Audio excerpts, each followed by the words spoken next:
Salam, hər vaxtınız xeyir olsun. Ümumi sınaq üzrə 2024-2025 üzrə testimizin izahına baxırıq. Sillogizmi tamamlayım. Sillogizm yəqin ki bilirsiniz, amma yenə də təkrarlayım. Bir hökm, iki hökm, yəni iki dənə hökm olur və bu hökmdən bir nəticə çıxır. Ancaq biz ehtiyatlı olmalıyıq ki, bu nəticədə bu iki hökmdən kənara heç nə çıxmasın. Məsələn, bu şey haqqında bizim biliyimiz ola bilər. Əlavə biliyimiz təbii ki. Ancaq bu iki hökmdə əgər o bilik əks olunmayıbsa, biz nəticədə ondan danışa bilmərik. Gəlin baxaq, vurğusuna görə mənası dəyişən sözlər var. Bunu qəbul edik informasiya kimi. Dimdik sözünü vurğusuna görə iki müxtəlif leksik mənada düşünmək olar. Deməli, nə nəticə çıxır? Heç aşağı baxmıram. Dimdik sözü vurğusuna görə iki müxtəlif leksik mənada düşünülürsə, deməli, dimdik sözü vurğusuna görə mənası dəyişən sözlər kimi qəbul oluna bilər. Baxaq. Dimdik sözü vurğusuna görə mənası dəyişən sözlər siyahısındadır. Bəli, cavabımız elə adı. Yenə də digərində baxaq. Həm isim, həm də zərf kimi. Gördüyünüz kimi bu iki hökmdə isim və zərfin adını çəkmədik. Dimdik söz əsaslı hissəsidir. Bunu da demədik. Yəni iki hökmdən o nəticə çıxmaz. Sözlərdəki hecalardan birinin o birinə nisbətən daha ucadan qüvvətli deyilməsinə vurğu deyilir. Bu da vurğunun tərifidir. Ehtiyac deyil. Mütləqdən də danışmadıq. Yəni iki hökmdən ancaq A variantındakı cavab qənaətinə gələ bilərik. Keçdik ikinci sualımıza, biraz yaxınlaşdıraq. Verilənlərdən biri digərlərindən fərqlənir. Açar söz tələffüz. Mələk sonda ix kimi tələffüz olunur. Sonra keçdik kömək ix kimi, çiçək ix kimi, xörək ix kimi. Amma şərik alınmadı. Düzdür, xörək söz də alınmadı, fars mənşəli olmalıdır. Ancaq ki, o milliləşib nədənsə, ona görə də orada sonda ix var. Ancaq şərik sözü olduğu kimidir. Ona görə əgər biz şərik olmaq mürəkkəb feilini tələffüz ediriksə, şərik olmaq şəklində yox, şərik olmaq şəklində tələffüz edirik.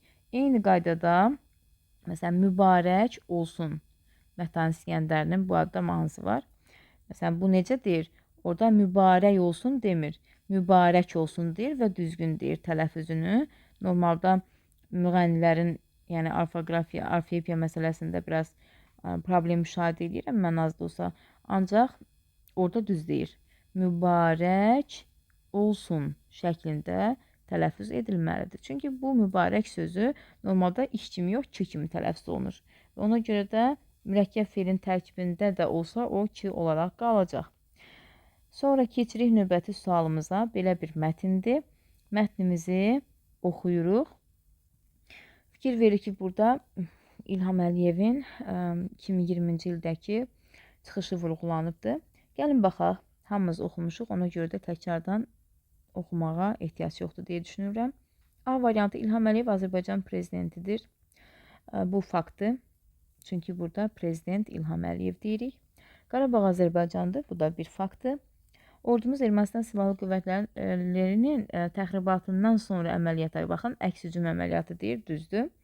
Müharibə 44 gün davam etdi. Bax, bu bir abzaslıq mətndə mən 44 günlük müharibədən danışmadım. Yəni, onun 44 gün davam etməsindən danışmadım. Eynən əslində bu sillogizmə bənzəyir. Yəni, sillogizmdə də kənara çıxa bilmədiyimiz kimi, mən burada bu müharibəni yaşamış bir adam olaraq, bir Azərbaycan vətəndaşı olaraq bu bilgi məndə olsa da, yəni mən bu bir abzasda oxumadığıma görə həmin bilgini variantda əks elətdirə bilmərəm. Yəni, fakt hesab edə bilmərəm, daha doğru desək. Ona görə də cavabımız D variantıdır. Növbəti 4-cü sual. Hansı sözün tələffüz şəkli düzgün göstərilməmişdir? Baxırıq. Kommunal düzdür. Ornament düzdür. Abonent düzdür. Palata, burada səs uzanması olmamalı idi. Yəni, doğru bildiyimiz yanlışlar siyahısındadır. Məsələn, palatada tələffüz eləyəndə biraz orada la hecası vurğu qəbul etdiyinə görə çox adam elə bilər ki, orada bu vurğu deyil də səs uzanması, amma xeyr. Məsələn, vitamində də normalda vitamindir, amma onu səs uzanması kimi bilənlər var, amma bu səhvdir. Yəni, doğrusu vitamindir. Cavabımız D variantıdır. Keçdik 5-ci sualımıza. Hansı sözün tələffüzündə səs düşümü hadisəsi müşahidə olunur? Niyyət. Əgər qoşa y söz kökündədirsə, bu zaman Təbii ki, istisnalar olsa da olduğu kimi tələffüz olunacaq. Hədiyyə sözündə olduğu kimi tələffüzdür. Səyyah, qəyyum sözləri söz kökündə olduğuna görə olduğu kimidir. Ancaq o istisnalar içərisində səviyyə sözü var, səciyyə sözü var, səhiyyə sözü var, məziyyət, vəziyyət, vəsiyyət kimi sözlərdə söz kökündə olmasına baxmayaraq orada qoşa yıdan biri tələffüz zamanı düşəcəkdir. Deməli, səs düşümü hadisəsi müşahidə olunur C variantında. Növbəti 6-cı sualımıza baxaq. Hansı sözün leksik təhlili düzgün göstərilməmişdir? Müəmma üstörtülü söz, məsələ və s. Bəli, yəni müəmmalı bir sirdir də, elə bil ki, bu bilinmir. Məqam, vaxt, zaman, hal, vəziyyət doğrudur. Məram, mənim məramım nədir? Yəni arzum, istəyim nədir? Bu da doğrudur. Təhqiq, araşdırma, təhqiqat adı üstündə baxın, qeyd olunubdur. Tənqid, hədə qorxu deyil, o təhdiddir. Cavabımız E variantıdır. Növbəti 7-ci sual. Cümlələrdən birində amonim kimi götürülə bilən söz işlənmişdir. Nadirin onlara rəhmi gəlmirdi. Burada heç bir sözdə amonim kimi götürülə biləcək bir tərəf yoxdur. Ona görə də A variantını silirik. Rüstəm kişi 40 kilometr yolu keçib rayona getməzdi. Burada 40 sözü və yol sözləri amonim hesab edilə bilər. Ona görə də cavabımız B variantıdır. Digərlərinə də fikir verəndə görürük ki, heç bir söz amonim hesab edilə bilmir. Cavabımız doğrudur. Keçdik 8-ci sualımıza. 8-ci sualımızda mətindir. Mətin sualıdır. Orville və Wilbur Wright qardaşlarının iki təyyarənin sınaqdan keçirməsi ilə bağlı bir mətnimiz var. Gəlin baxaq görək, doğru, yanlış, uyğunsuzluq harda pozulmuşdur. İlk təyyarələrin ixtiraçısı Wright qardaşlarıdır. Doğrudur. Bəli, doğru cavabdır. Orville və Wright qardaşları ixtiraçıdırlar. Bu da doğru cavabdır. 1899-cu ildə uçuş təcrübələri haqqında məlumat verilmişdir. Bəli, bu da doğrudur. Qarşısında da doğru yazılması uyğunluq olaraq götürülür, dəyərləndirilir. Wilbur Wright böyük qardaşı ilə birgə təcrübə aparırdı. Doğrudurmu? Yanlışdır. Çünki biz bu barədə məlumat əldə etmədik. Yəni, hansının böyük, hansının kiçik olduğunu biz bilə bilmərik. Uçan maşın 1903-cü ildə test edilmişdir. Doğrudurmu? Bəli, doğrudur. Cavabımız D-dir. Növbəti 9-cu suala baxaq.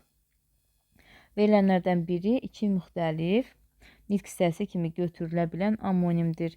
Mütləq, burada vurğu fərqi olduğuna görə bu amonim deyil. Çox sözü say olur, eyni zamanda ədat olur. Düzdür, zərf də ola bilir, ancaq zərf kimi amonim sayılmır da. Bunu ədat və bir tərəfi əsas nitq hissəsi, bir tərəfdə köməkçi nitq hissəsi kimi amonim götürə bilirik. Ona görə də cavabımız odur. Dimdik sözündə də vurğu fərqli olduğuna görə amonim deyil. Dil sözü eyni nitq hissəsinə aiddir, isimdir. Zaman sözü də, yəni bunu da zaman, yəni vaxt, zaman mənasında işlədə bilirik. Bir mənası var. Bir də ki, termin kimi də işlənə bilir. Yenə nəticə itibarilə eyni nitq hissəsidir, amma mənə elə gəlir ki, orada fizika termin olaraq da elə həmin mənada işlədirik də, yəni zaman, bildiyimiz vaxt, müddət baxımından işlədirik. Keçdik ona. Zəhmli sözün leksik təhlili ilə bağlı verilənlərdən biri yanlışdır. Sinonimi var. Leksik təhlildən söhbət gedir. Zəhmli məsələn heybətli deyə bilərik, doğrudur. Sonra təvazükar sözü ilə sinonimdir. Xeyr, təbii ki, təvazükar alçaq könüllü deməkdir. Zəhmli də biraz üzünə baxanda çəkindiyimiz insana deyirik də biz buna. Yəni onların heç bir əlaqəsi yoxdur bir-birləri ilə. Cavabımız B variantıdır. 11-ci sual. Dəyişdi dünyanın əski sahəsi, dəyişdi dünyanın əvvəlki səsi. Verilmiş nümunədə ahəng qanuna tabi olan neçə söz var? Təbii ki, bu biraz asan sualdır. 1, 2, 3, 4, 5. Söhbət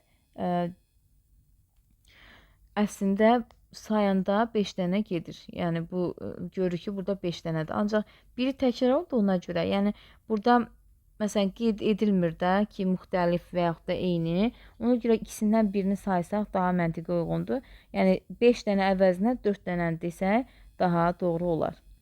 Növbəti 12-ci sual.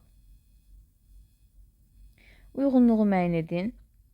Baxırıq, doğru, yanlış. Yəni, doğrunun altdan doğru axtaracağıq, yanlışın da altdan yanlış. Baxaq. Q samitinin 5 cür tələffüz variantı var. Q kimi tələffüz olunur. Hamısını bir transkripsiyada yazacağım. Bir də açıb bağlamaq olmasın.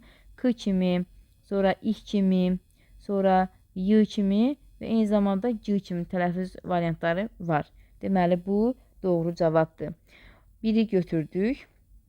Qalan variantları silirik. Bəzən sözü, təbii ki, buna onsuz da ya 1-3 ya 1-2, yəni seçmək asandır da, silməsək belə olar.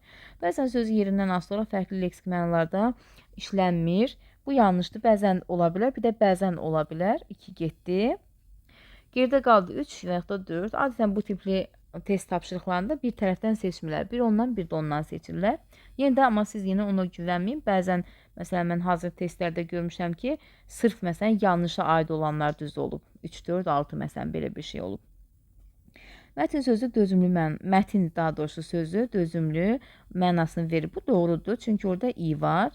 3 getdi. Vurğusu fərqli olan sözləri də amonim kimi götürmək olar. Xeyr, bu yanlışdır. Cavabımız D variantıdır. Növbəti 13-cü sualımıza gəlin baxaq. Aha, belə bir vizual sualdır. Verilənlərdən biri maneə sözünün fonetik təhlilinə aid deyil. Maneə sözü hal-hazırda bir dənə səs uzanması var burada. Yəni, başqa heç bir dəyişiklik yoxdur. Yazır ki, yalnız cingiltili samitlər iştirak etmişdir. Bəli, bu doğrudur. 2 açıq, bir qapalı saat işləmişdir. Burada işlənən saatlərin hamısı açıqdır. Saatlərin sayı samitlərin sayından çoxdur. Saatlərin sayı 3 dənədir, samitlərin sayı 2 dənədir. Bu doğrudur. Kəmiyyət fərqi müşahidə olunmur. Bəli, artıq müşahidə olunmur. Keyfiyyət fərqi müşahidə olunmur. Bəli, artıq müşahidə olunmur. Əvvəl müşahidə olunurdu, ancaq maniyə şəklində idi, iyə. Amma indi olduğu kimidir. Bir dənə səs uzanması var, o da fərq hesab olunmur. Tək başına. Davam edirik. 14. Hansı sözdə qıq əvəzlənməsi baş verməz?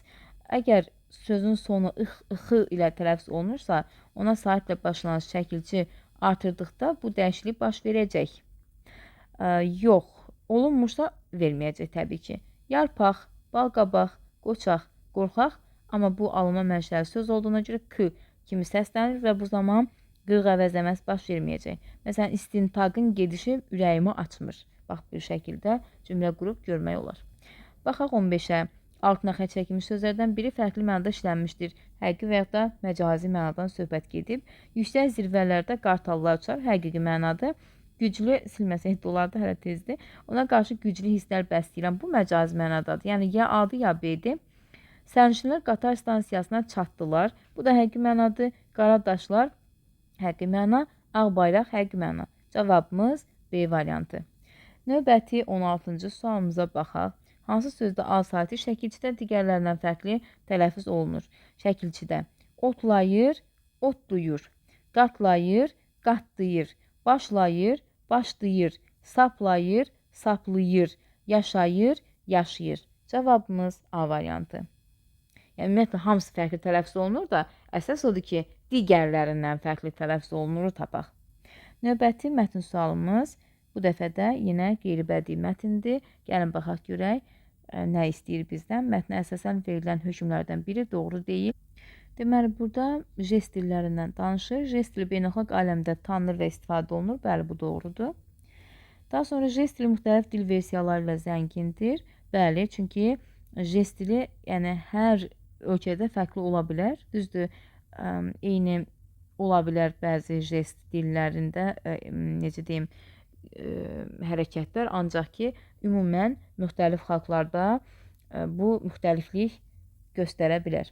BMT-nin jest dili ilə bağlı fəaliyyəti var. Bəli, qərarı var. İnkişaf etməkdə olan ölkələrdə eşitmə qüsuru olan insanlar çoxluq təşkil edirlər. Bəli, biz bunu da görürük. İnkişaf etməkdə olan ölkələrdə deməli 80%-dir. Bunu açıq şəkildə qeyd eləmişik. Ancaq inkişaf etməkdə olan ölkələrdə 72 milyona yaxın insan eşitmə qüsurundan əziyyət çəkir. Fikri yanlışdır. Baxın, burada deyir ki, onların 80%, yəni 72 milyon 80% inkişaf etməkdə olan ölkələrdədir. Qalan 20% inkişaf etmiş ölkələrdədir. Cavabımız E variantı. Növbəti hansı cümlədə sifət məcazi mənada işlənməmişdir? Ağır yük, yük ağır olar, həqiqi mənadadır. Sonra həsrət ağır xəstəliyə tutulmuşdur. Bu məcazi mənadır. Bütün gün ağır iş rejimində, bu da məcazi mənadır. Ağır söz məcazi mənadır. Dostlar gündə tanınar məcazi mənadır. Deməli, cavabımız A variantıdır. Burada sonda 18-də mənə elə gəlir B idi. Yəqin ki, orada variantı köçürdəndə səhv eləmişəm, amma yəni testdə heç bir səhvlik yoxdur. Orada qeyd olunanda səhv qeyd olunub. O da mexaniki səhvdir, ola bilər. Frazeoloji amonim kimi götürülə bilməz. Cana gəlmək iki şəkildə də götürülür. Bir bezmək mənasında, bir də dirilmək mənasında. Məsələn, torpaq cana gəldi. İşə düşməyə işə düşmüşəm. Bir də var maşın işə düşdü. Üz verirsən asta istəyir. Bir də var bədbəxtlik üz verməsi. Ələ almaq, nə isə ələ alırsan. Bir də ki, özünü ələ alırsan. Amma Çin atına minməyin bir mənası var. Ona görə də cavabımız E variantıdır. Və 20 sonuncu sualımız. Hansı sözləri yerinə görə iki fərqli nitq hissəsi kimi düşünmək olar? Dərəyə, dəriyə. Bu iki şəkildə də, yəni dərə olsa da, dəri olsa da, biz bunu tələffüz zamanı dəyişə bilmirik də, yəni ikisi də eyni olur. Amma nitq hissəsi cəhətdən də yenə eynidir. Dayanacaq, dayanacaq. Burada ikisi də dayanacaq şəklində yazılır, amma biri isim olur, biri feil olur. Deməli, cavabımız elə B-dir. Qaranlıq bu bir dənə nitq hissəsidir onsuz da. Cəsarətlə, burada cəsarətlədir, cəsarətdən ola bilməz. Çünki sözün sonu t ilə bitir. O zaman o olduğu kimi tələffüz olunacaqdır.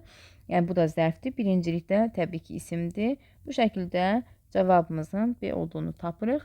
Beləcə bugünkü izahımızı bitirdik. Ümid edirəm faydalı oldu. Növbəti izahlarda görüşənədək sağ olaşıram. Hələlik.